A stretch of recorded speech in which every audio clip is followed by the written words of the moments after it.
जिस राजयोग से एक ही जन्म में अनेकों जन्मों की राजाई प्राप्त होती है,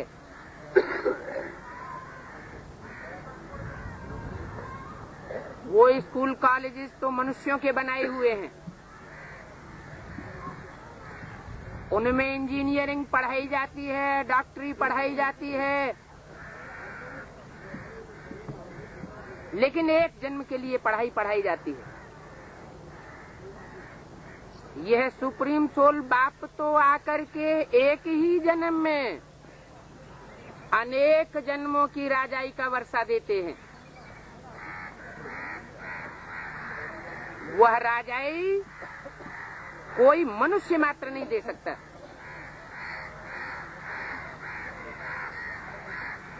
दुनिया में इतने बड़े बड़े राजाएं हुए,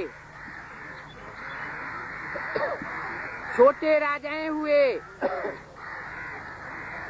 उन राजाओं को वो कंट्रोलिंग पावर किसने दी, कब दी?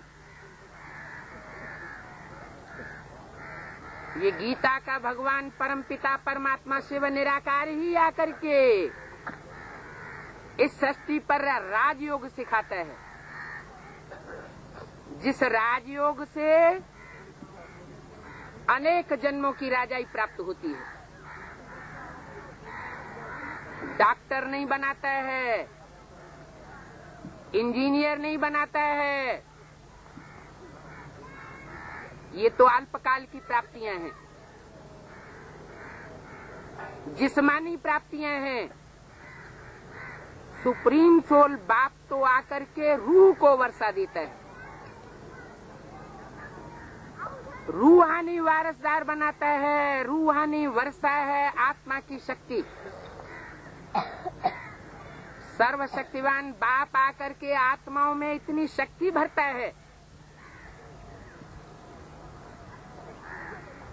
कि एक ही जन्म में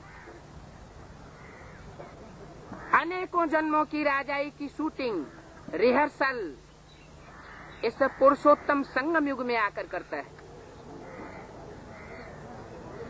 एक तरफ दुनिया में एटॉमिक एनर्जी का निर्माण होता है, जिसके द्वारा हर हर बम बम का प्रैक्टिकल नारा गूंजता है, और दूसरी ओर गीता का भगवान परमपिता परमात्मा इस सृष्टि पर आकर के पांडवों के द्वारा, गुप्त पांडवों के द्वारा गुप्त स्थापना का कार्य चलाता है। वो स्थापना का कार्य भी योग बल से संपन्न होता है।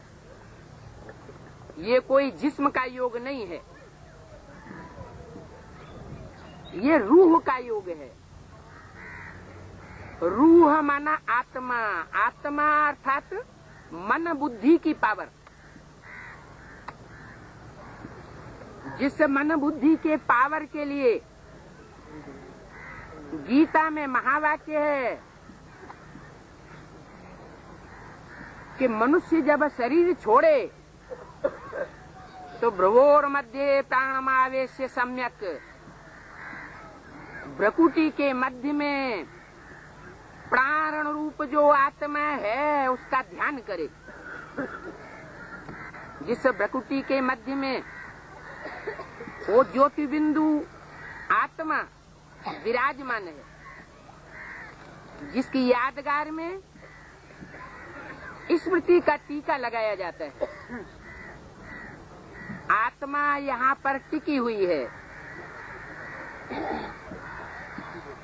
इंदिरा गांधी को गोली मारने वाले ने छाती में 27 गोलियां दाग दी और उनके जीवित रहने की संभावना बनी रही।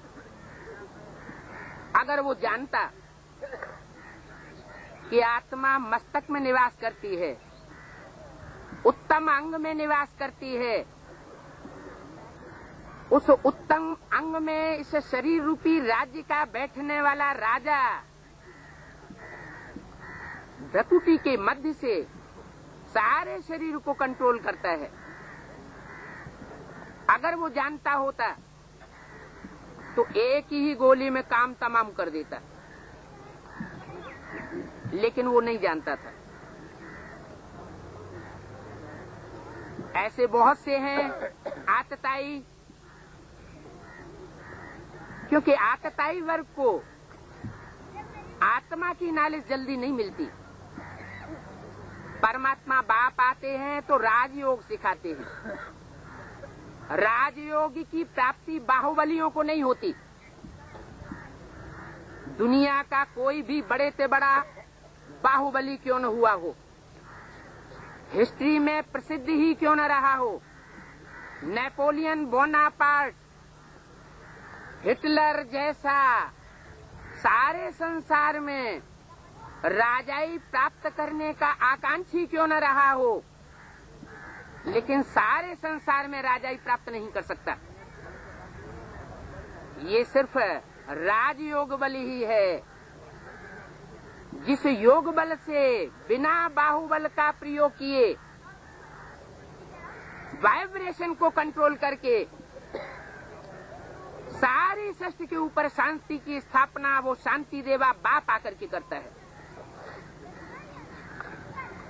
एक तरफ आत्माओं को, राजयोगियों को वो शांति के वाइब्रेशन से ऐसे मिलते हैं कि वो अशांति की दुनिया से अपनी मन बुद्धि को परे ले जाके रख देते हैं।